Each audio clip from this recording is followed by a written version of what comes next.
ત્યારે હાલમાં આવી બહુ મોટી દુઃખદ ખબર, રાજ્યમાં દારૂબંધી હોવા છતાં ડ્રિંક એન્ડ ડ્રાઈવની ઘટનાઓ વધી છે। ત્યારે દહેગામ નરોડા હાઈવે ઉપર દારૂ પીને કાર હંકારતા શખ્સે ડિવાઈડર કૂદાવીને કાર વાસના રાઠોડના 2 નિર્દોષ યુવાનોને કચરી નાખતા તેમના ઘટના સ્થળ ઉપર મોત થયા હતા। નાનકડા ગામમાં જીગરજાન 2 મિત્રોની અર્થી એક સાથે ઉઠતા ગામ હિબકે ચડ્યું હતું।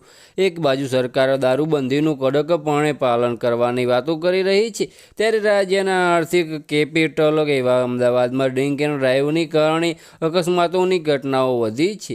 આ સ્થિતિમાં પોલીસે રાત્રે ઝુંબેશ ચલાવવાની નિર્દોષોને દંડવાનું પણ શરૂ કર્યું છે। ત્યારે દહેગામ નરોડા હાઈવે ઉપર નશામાં ચકચોર કાર ચાલકે 2 યુવાનોને કચરી નાખ્યાની ઘટના બહાર આવી છે।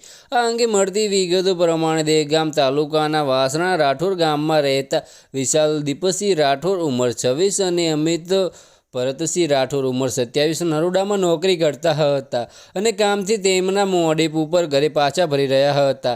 આ દરમિયાન મિતેશ ઉર્ફ ગોપાલ રમેશભાઈ પટેલ દારૂના નશામાં બેફામ રીતે તેની કાર હંકારીને તેના ચાંગ ગામના ખેતરથી નીકળ્યો હતો। તે દરમિયાન દહેગામ નરોડા હાઈવે ઉપર એનાસણ પાસે મિતેશ સ્ટીરિંગ ઉપર કાબુ ગુમાવતા કાર ડિવાઈડર કૂદીને સામે તરફથી મોડેપ ઉપર આવી રહેલા વિશાલ અને અમિત ઉપર ફરી વળી હતી।